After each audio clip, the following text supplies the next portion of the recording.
संधारित्रों के समांतर क्रम संयोजन को समझेंगे कि संधारित्रों को किस प्रकार से हम समांतर क्रम में संयोजित कर सकते हैं और उसके लिए सूत्र की स्थापना करेंगे। तो आइए देखते हैं संधारित्रों का समांतर क्रम संयोजन। संधारित्रों को समांतर क्रम में संयोजित करने के लिए प्रत्येक संधारित्र, हम जितने भी संधारित्र लेंगे उन सभी संधारित्रों के पहले प्लेट को एक बिंदु, जैसे हम एक बिंदु वहाँ ए लेंगे, उस बिंदु से जोड़ देंगे और प्रत्येक संधारित्र के दूसरे प्लेट को दूसरे बिंदु बी से जोड़ देंगे और अंत में दूसरे बिंदु बी को पृथ्वी से जोड़ देंगे और पहले बिंदु ए को प्लस क्यू आवेश देंगे। तो इस प्रकार के समायोजन को हम संधारित्रों का समांतर क्रम में संयोजन कहते हैं। आप देख सकते हैं यहाँ संधारित्रों के समांतर क्रम संयोजन के लिए एक चित्र प्रदर्शित है। इस चित्र में हमारे पास 3 संधारित्र है। तीनों संधारित्रों को समांतर क्रम में जोड़ा गया है। प्रत्येक संधारित्र के 2 प्लेट है, जैसे इस संधारित्र का पहला और ये दूसरा प्लेट, पहला और दूसरा प्लेट, पहला और दूसरा प्लेट। आप देख सकते हैं प्रत्येक संधारित्र का पहला प्लेट बिंदु ए से जुड़ा हुआ है और दूसरा प्लेट बिंदु बी से जुड़ा हुआ है। साथ ही आप देख रहे हैं बिंदु बी का संपर्क पृथ्वी से है और पहले बिंदु ए को प्लस क्यू आवेश दिए हैं। ये आवेश इन संधारित्रों के धारिताओं, हमारे पास इन संधारित्रों की 3 धारिता है, C1, C2 और C3। इनके धारिताओं के अनुपात में बढ़ गया है। पहले संधारित्र में आवेश है Q1 और धारिता है C1, दूसरे संधारित्र में आवेश है Q2, धारिता है C2, तीसरे संधारित्र का आवेश है Q3, धारिता है C3 और इन 2 बिंदुओं के बीच विभवांतर है कैपिटल V। विभवांतर का मान कैपिटल V है। इन दोनों बिंदुओं के बीच विभवांतर कैपिटल V है और आप देख सकते हैं कि प्रत्येक संधारित्र के पहले प्लेट पर प्लस आवेश और दूसरे प्लेट पर माइनस आवेश। आप देख सकते हैं प्रत्येक संधारित्र के पहले प्लेट पर प्लस आवेश है और दूसरे प्लेट पर माइनस आवेश है। आइए इसके लिए हम सूत्र की स्थापना करें।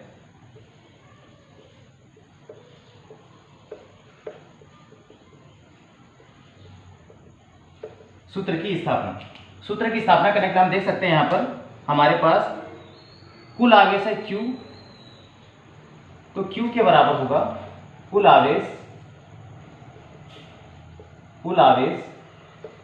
कैपिटल Q बराबर होगा Q1 plus Q2 plus Q3। इसको हम मानेंगे समीकरण नंबर 1।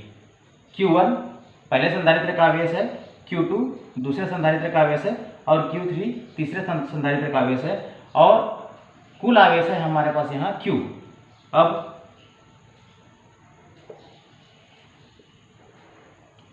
पहले संधारित्र पर आवेश है हमारे पास Q1, धारिता है C1 और विभवांतर जो है वो कॉमन है।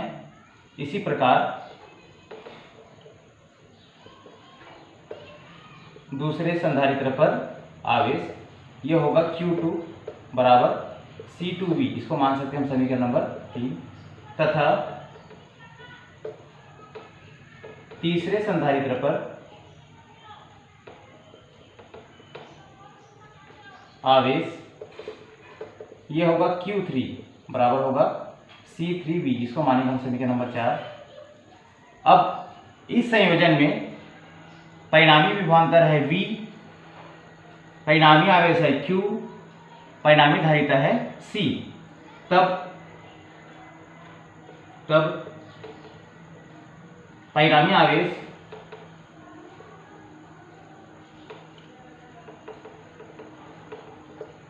Q के बराबर होगा C इंटू V, इसको मानेंगे समीकरण नंबर 5। अब समीकरण 1, 2, 3, 4 और 5 से समीकरण 1 में हम Q के जगह रखेंगे C इंटू V, Q1 के जगह रखेंगे C1V, Q2 के जगह रखेंगे C2V और Q3 के जगह रख देंगे C3V। आगे लिखेंगे समीकरण 1, 2, 3, 4 तथा 5 से समीकरण 1, 2, 3, 4 तथा 5 Q के बराबर है C इंटू वी, Q1 के बराबर है C1V, Q2 के बराबर है C2V और Q3 के बराबर है C3V। सभी जगह हम देख रहे हैं जैसे है V सभी जगह कॉमन है, V को कॉमन निकाल देंगे तो ब्रैकेट में बचेगा हमारे पास C1 plus C2 plus C3। V और V आपस में कटेगा तो C के बराबर होगा C1 plus C2 plus C3। ये बनेगा समीकरण नंबर 6। समीकरण 6 परिणामी धारिता के लिए व्यंजक है। इस प्रकार संधारित्रों को समांतर क्रम में जोड़ने पर C बराबर होता है C1 plus C2 plus C3। जब संधारित्रों को समांतर क्रम में जोड़ा जाता है तो तुल्य धारिता का मान अधिकतम आता है, जबकि संधारित्रों को श्रेणी क्रम में जोड़ते हैं तब तुल्य धारिता का मान कम आता है। Thank you.